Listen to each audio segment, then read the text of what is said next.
Welcome. I'm really excited to share this time with you. My name's Karen Armstrong, and I'm the founder of a company called Inside Out, dedicated to helping people achieve more balance in their life. This is something that I've been challenged with in my life, and I've found that I'm not alone. Life is too short to be in a constant state of stress and imbalance, because I find it really robs us of our joy. During my career in the mid-90s, I was introduced to two bodies of wisdom that have become a very fundamental part of my life, business, and path. The first was Reiki, and I am a Reiki Master and teacher. And the second is the Enneagram Personality System. I will introduce this incredible system to you in this video. When it comes to stress, I have found that relationship challenges rank right on the top, along with health and finances. That goes for personal and business relationships. If an important relationship in either of those categories is not working well, it takes up a lot of our energy to either fix it, to work around it, or try and ignore it altogether. I was also introduced to emotional intelligence, and it made so much sense to me. Emotional intelligence is defined as the capacity to be aware of, control, and express one's emotions, and to handle interpersonal relationships judiciously and empathically. I also look at it as the inner resources that we have to handle what life delivers. According to Daniel Goldman, the author of the book Emotional Intelligence, published in 1995, here are the 5 domains included in emotional intelligence: knowing our emotions, managing our own emotions, motivating ourselves, recognizing and understanding other people's emotions, and then managing those in relationships. As if that isn't challenging enough, let's add on this fact. Shocking. Science has proven that we're 80% programmed with our main beliefs by the time that we're 8 years old. So these beliefs operate at an unconscious level all the time, almost like an instinct. Stephen Covey says, "We see the world not as it is, but as we are, or as we're conditioned to see it." In order to shift or break our unconscious patterns, we need 3 elements. We need presence or awareness. We need to have the practice of self-observation. And the third is a way to understand our own experiences. I find that the Enneagram supplies the interpretation system to understand these experiences. So, what is the Enneagram? It's a powerful personality system which outlines 9 different patterns of thinking, feeling, and acting. The word itself comes to us from the Greek language. Ennea is Greek for 9 and grammos for diagram. It's now used for personal and spiritual growth, and it's taught at business schools, universities, private schools, and in the business community.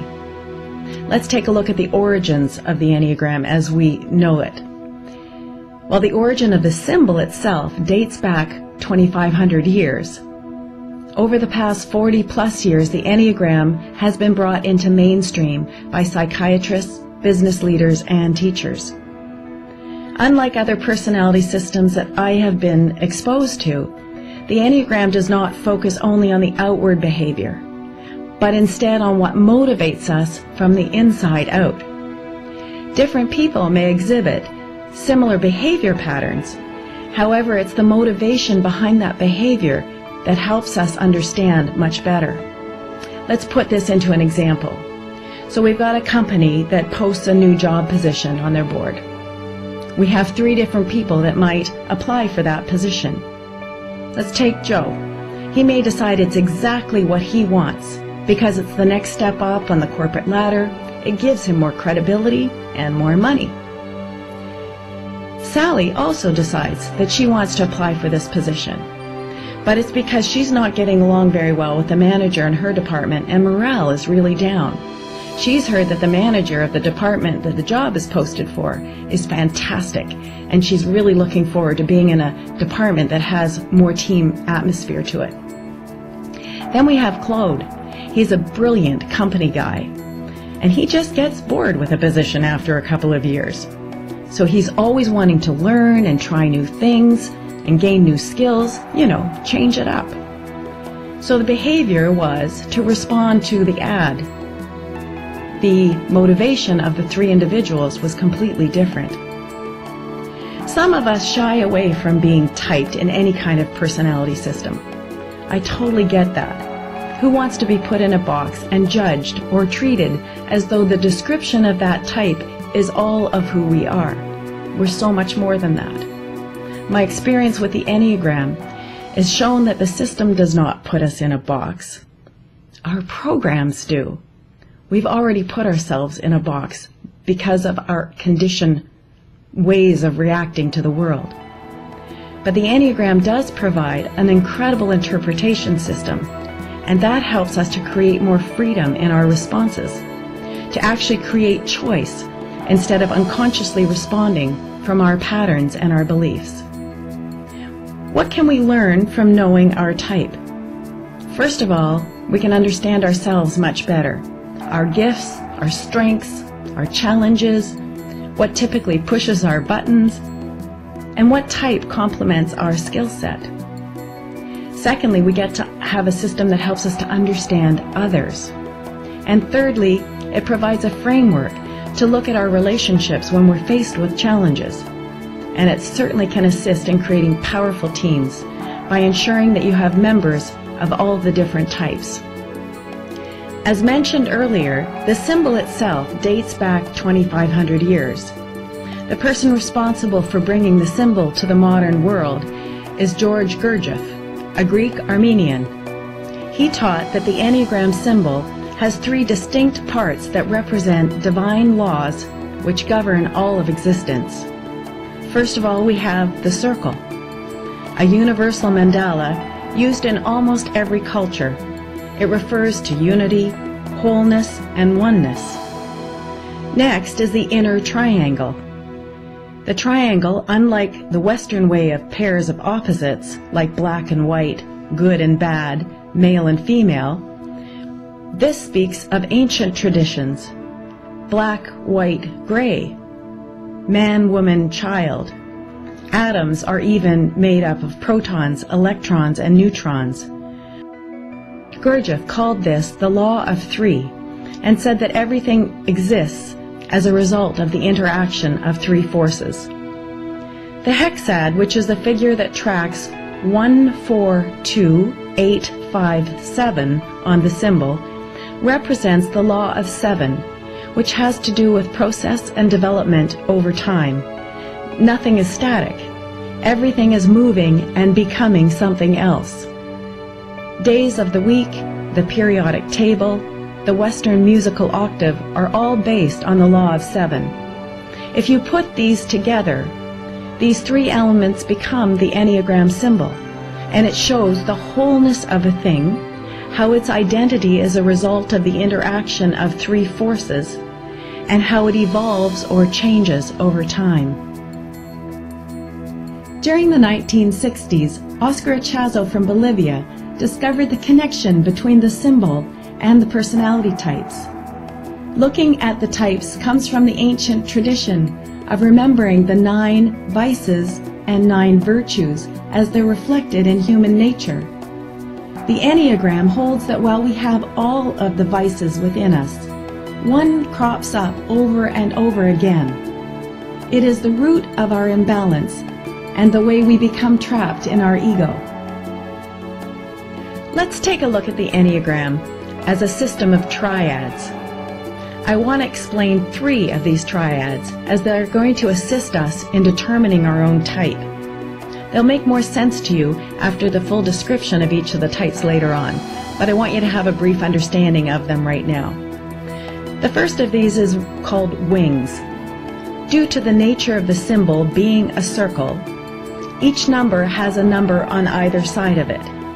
We typically find that a person has a core type, with some natural characteristics of a neighboring type to go along with that. In Enneagram language, this is called our wings. So you could be a 3 with a 4 wing, or a 6 with a 5 wing. The second of the triads is our path of integration or path of disintegration. You will notice, looking at the symbol, that each number is connected to 2 other numbers via the lines. For example, 1 is connected to 7 and to 4. 3 is connected to 6 and 9, etc. When things are flowing well in your life and you don't have a lot of extra stress, we may notice that a type moves towards their path of integration, as shown by the arrow moving towards another number, 1 moving towards 7. It doesn't mean that you turn into a 7, that a 1 would turn into a 7. It means that the 1 becomes more free and able to make choice, and then displays some of the characteristics of the high side of 7. On the opposite, when things are stressful or you're in a really tough place, then we find that the 1 might move against the arrow, the line that connects it to a 4. Again, it doesn't mean that the 1 becomes a 4. It means that under that stressful situation, they may display some of the characteristics of the lower end of type 4, the lower characteristic traits, behavior traits of type 4. The next of our triads involves the intelligence centers, of which we have 3. Our thinking center, our feeling center, and our instinctive center, also known as our gut instinctive center. Types 2, 3, and 4 fall into the feeling center, with common assets and liabilities around feelings, image, and shame. Types 5, 6, and 7 are in the thinking center, with common assets and liabilities around thinking and anxiety or fear. Finally, type 8, 9, and 1 are in the instinctual center, sharing common assets and liabilities around power, anger, and rage. I often will tell people to think about when they're driving in their car and they're going down the road and a car cuts them off right in front of them. What comes up for you naturally right away? Is it a feeling? That guy just cut me off. What's he doing with that? Is it a gut instinct of wanting to go round ahead of him and cut him off? Or is it a thinking reaction that you go, what the heck does he think he's doing? You know, there wasn't obviously enough room there. So it's one of the ways that we can look at how we respond to things automatically. Before we carry on and go through a description of each of the types, I'd like to just make note of a few key facts. Though we have all types within us, there is one that forms the basis of our personality structure. People do not change from one personality type to another over their lifetime. We can absolutely exhibit the characteristic traits of another type very consistently for a period of time, but there's usually a reason for that. The descriptions of the personality types are universal and apply equally to males and females. There tends to be an equal representation of all 9 types around the world in all cultures. The Enneagram uses numbers to designate each of the types because numbers are value neutral. Though for learning purposes, I will incorporate descriptive names as used by the Enneagram Institute, as I have found that when we're learning about a system, it's easier to recall the characteristics of the type when a descriptive name is accompanied to the number. No type is inherently better or worse than any other type. While all personality types have unique assets and liabilities, some types are often more desirable than others. This can influence how happy we are with our type. However, the only way we can find true inner happiness and peace is to accept ourselves fully for who we are. Challenges and all, and to focus on becoming our best self. So, we are ready to take a look at the types. I will begin with type 1 and go in order around the circle to type 9. Some of you watching will care very much about this detail. I will ask you to be very present with your own inner dialogue as I describe the types. Notice the responses that come up with the different types. These can provide valuable clues for understanding where you are looking from. And finally, the description on the slides also comes from the Enneagram Institute, as I've been a student of their programs for many years. Are you ready? Let's take a look at the types.